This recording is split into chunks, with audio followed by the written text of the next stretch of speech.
పలుకోని మొత్తాలని చెప్పి ఒకసారి కట్టాలు దూకి వేసి పొదసారికి అర్థం కాలం వెళ్ళిపోయాడంట. లేక లేక 12 మంది పాలగారు కూడా ఒకసారి 6 మాలు మూట కట్టుకొని కాకాని కృష్ణ గారికి తీసుకొచ్చారంట. అన్నా కాకాని ఎక్కడున్నారు?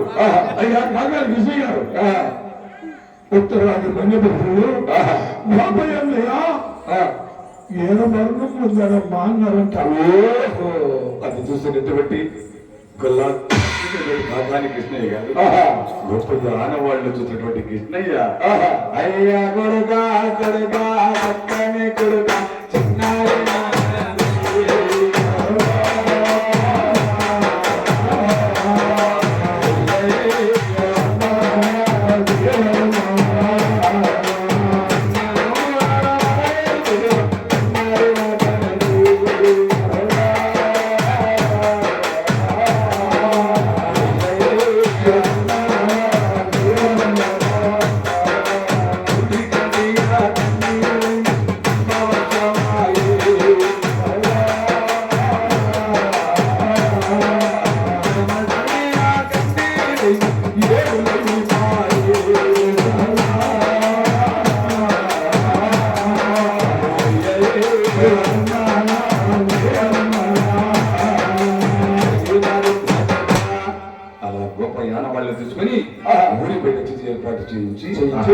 చితికి నిప్పట్టిస్తూ ఉండగా ప్రతిపంచి కూడు పెట్టినమంతా ఏ విధంగా ఉన్నదయ్యా?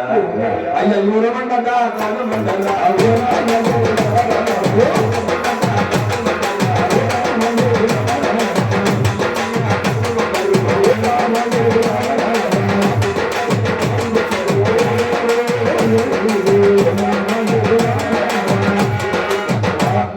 అలా గ్రామస్తులందరూ కూడా వెనుగంచి పురుగులు పట్టణమంతా కూడా చూసారు గ్రామస్తులు ఏటు ఒడ్డుకు వెళ్ళి ఈ ధర నుంచి ఆ ధరకి వెళదాం కదా అని చెప్పి పడవలో కొంత దూరం వెళ్ళగా వారి పరిస్థితి ఎలా ఉన్నదయ్యా? సంపాదిస్తారు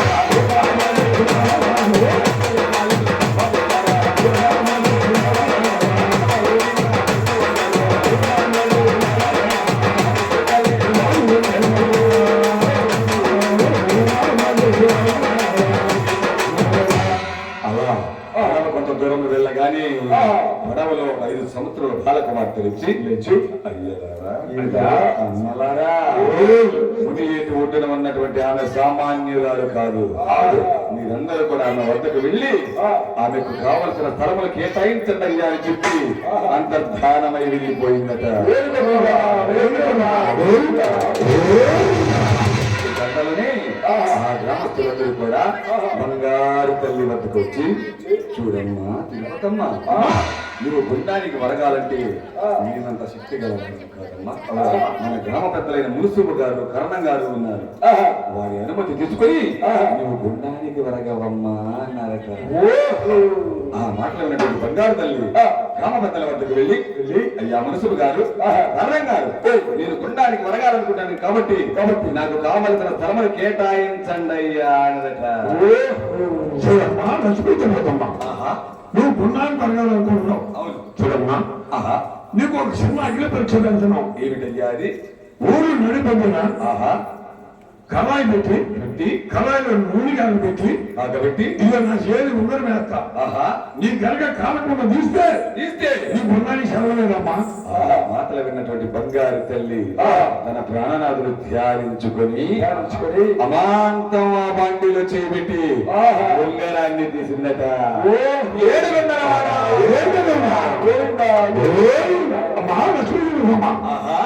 నీ మనుషులు మేము కాళ్ళపోయాం తల్లి. చూడమ్మా, ఈ ఏడేళ్ళు జిల్లాలో నీకు ఎక్కడ గుండాన్ని చూడగల కోరుకమ్మా. అయ్యారా, నేను ఈ ముని వేటికి వచ్చిన వద్ద నుంచి నన్ను పొమ్మన్నవాడు కాదు, ఉండమన్నవాడు కాదు. మాదిగల చింతయ్య స్థలములోనే నేను గుండానికి ఉరుగుతానయ్యా అన్నదట.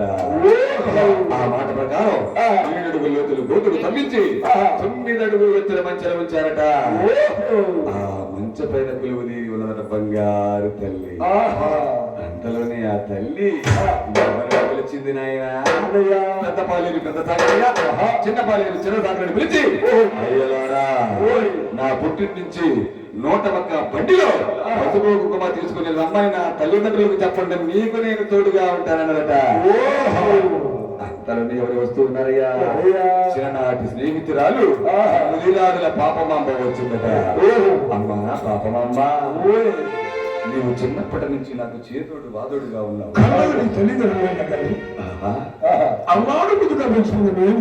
అవును అమ్మా అమ్మా, కాబట్టి నీవు నీ బిడ్డల ధర్మందే నా గుడిలో పూజలు చేయాలమ్మా. ఆ మాట అంతలోనే ఎవరిని పిలిచిందయ్యా?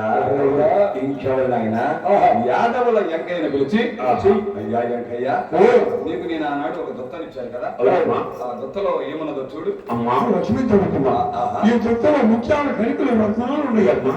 చూడయ్యా ఎంకయ్య, ఈ ముత్యాలు కరికలు కరిగించుకొని నీ జీవితాన్ని వెళ్ళదీవయ్యా. చూడమ్మా, ఈ కరికలని కరగబోతుంది 2 సంవత్సరాలు తింటా, 5 సంవత్సరాలు తింటా, 10 సంవత్సరాలు తింటా. ఇవన్నీ నాకెందుకమ్మా? ఏదన్నా కానీ శాస్త్రంగా నాకు నీ పాదాలు మన సేవ కావాలమ్మా. ఎంకయ్య అమ్మా, రాను రాను ఈ స్థలం పుణ్యస్థలముగా మారుతుంది. ఇక్కడికి వేలాది మంది భక్తులు వస్తారు. ఎంకయ్య పాలప్పుకొని బ్రతకవయ్యా అన్నదట. అంతలోనే పల్లెకారుల పాపయ్యను పిలిచి, అయ్యా పాపయ్య, ఇక్కడికి వచ్చిన వేలాది మంది భక్తులు నా పుట్టినిల్లు అనిగల నగరం చూడాలనుకుంటారు. వారి వద్ద పావలా డబ్బులు ఉండొచ్చు, లేకపోవచ్చు. నీవు మునిగేజుల పడవ వేసి ఈ దగ్గర నుంచి ఆ దగ్గరికి నీవు చేస్తావయ్యా, నీకు నేను తోడుగా ఉంటానన్నదట. అంతలోనే ఎవరు వస్తున్నారయ్యా? అయ్యా మేహరత్తాయ కమవత్తా,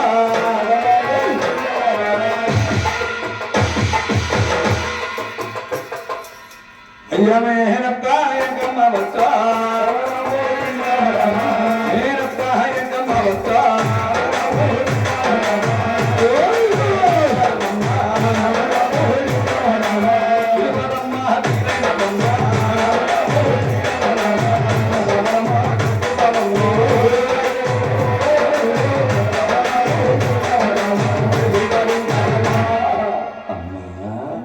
తిరుపతమ్మా, నాకు కూడా ఏదన్నా ఒక పెద్ద వడలు అన్నదట. అత్తయ్యా, ఇవ్వకపోతే ఎవరికి ఇస్తానమ్మా? ఆనాడు మీకు ఆస్తి పాత్రలు ఉన్నా లేకున్నా చాలా గొప్పైన కళ్యాణం ఆడినందుకు నన్ను మొన్నాలి ఎత్తున ఏ విధంగా మొట్టావో. అత్తయ్యా, నేను గుండానికి వెలిగిన తరువాత పసుపు ముద్దలుగా మారుతావు. వారికి ఏడాదికి మాకు గుళ్ళు గొప్పలు కట్టిస్తారు. గుడి ముందు నీవు సాతాను బండగా మారుతావు. ఇక్కడికి వచ్చిన వేలాది మంది భక్తులు నీ నెత్తిన టెంకాయలు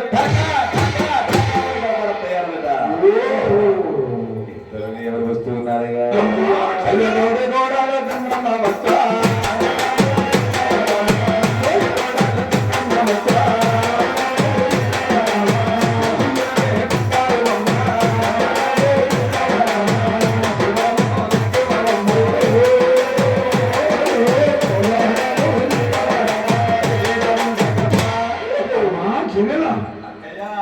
అత్తయ్య మాకు నేను ఇవన్నీ చేశానే కానీ నేను చెయ్యాలని చేయలేదమ్మా.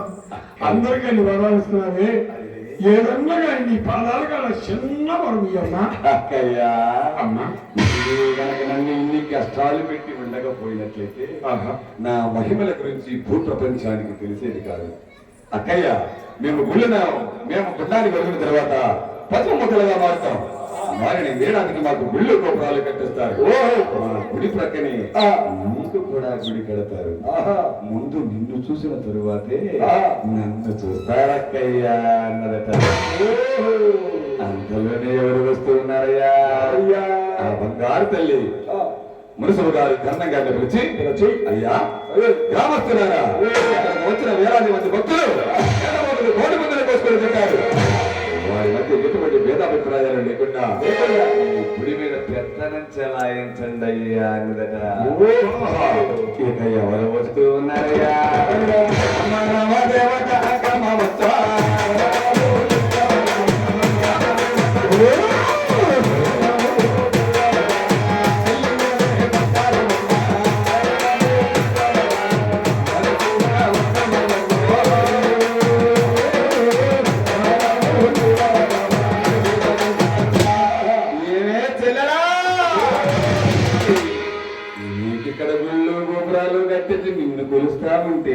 ఊరు బయట ఉంటా నేను అంకమ్మ తల్లిని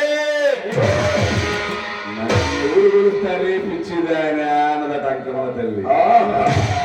ఆ మాటలు విన్నటువంటి బంగారు తల్లి అంకమ్మ తల్లితో ఏమంటుందయ్యా? అమ్మా అంకమ్మ రామాయణవా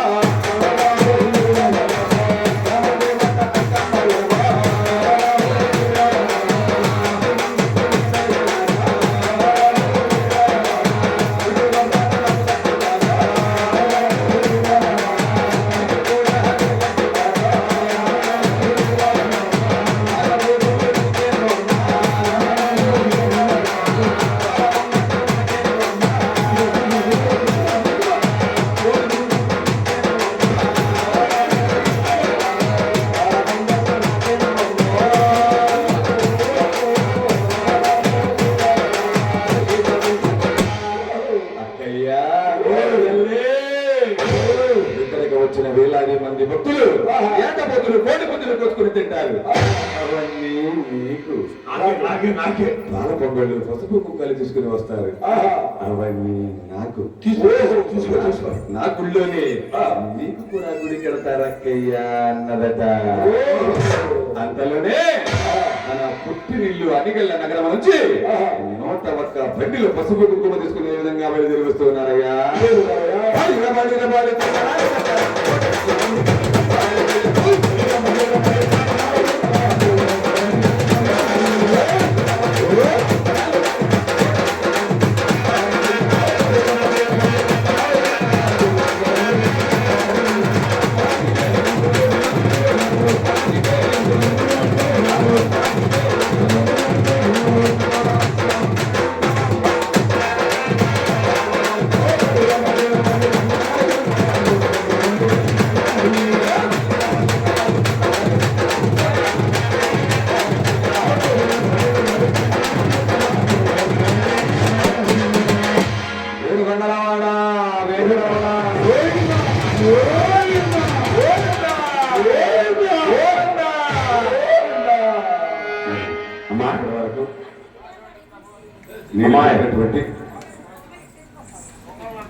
నువ్వు కూడా తెచ్చామా?